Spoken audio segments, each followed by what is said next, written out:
Hey friends, today I'm going to show you how to make a magic ring or a magic circle. They're also called adjustable rings, adjustable circles, whatever you want to call it. This is the easiest way and also the most secure way that I've found to do this.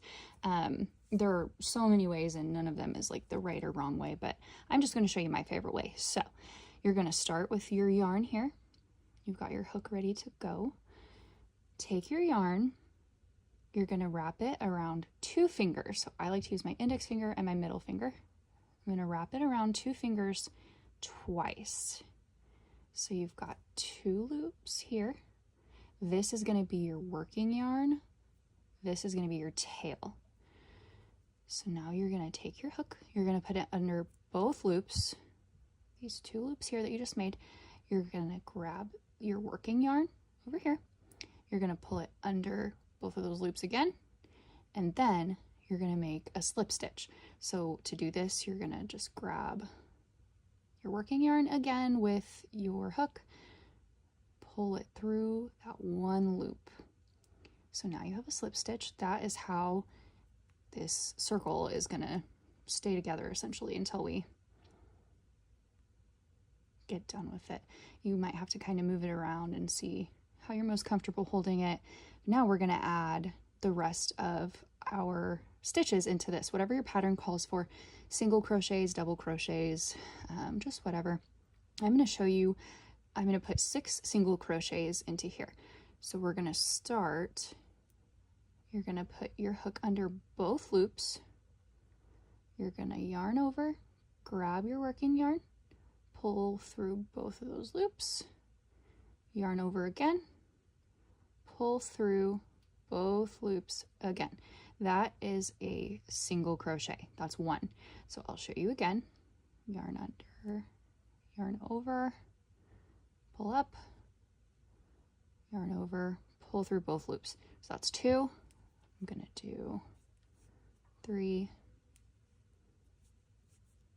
4, 5, and 6. And if you lose count, you can always go back and count them. So it's going to be these V's that are on the top. 1, 2, 3, 4, 5, and I have 6. So now to close your loop, make sure you're keeping track of both pieces of yarn. The one that you're going to want to grab is this one right here, the one that goes underneath all your stitches, the one closest to your tail. Take it, and you're just going to hold on to this part tight. Hold on to your stitches. Pull this out to tighten this side. And then you're going to grab your tail and just finish closing off. Just pull it tight. Now,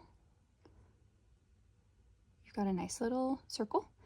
So to close this off, put your hook back in. Get that tail out of the way. You put your tail underneath your work to kind of keep it out of your way. Pull that tight. I like to count backwards just to make sure I'm working into the right space.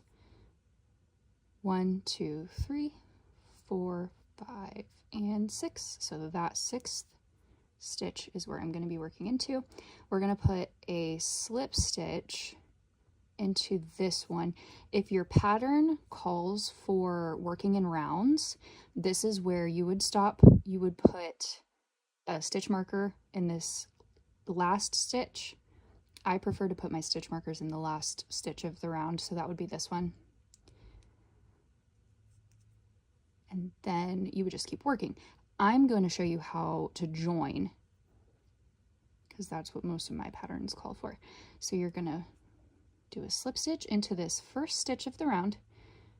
By doing that, you're going to yarn over, pull through, and then pull through again. And that's a slip stitch. So then you'll just keep working. You'll usually chain 1 or chain 2, whatever your pattern calls for. That is how you do a magic ring. If you like this video, give it a thumbs up and subscribe for a lot more tutorials that are going to be coming. Check out my Etsy. I sell a lot of patterns, a lot of crochet items, gifts, stuff like that. So let me know in the comments some other tutorials you'd like to see, if there's other techniques you have problems with or maybe need some help with. Other than that, I hope you have a great rest of your day, and thanks for watching. Bye!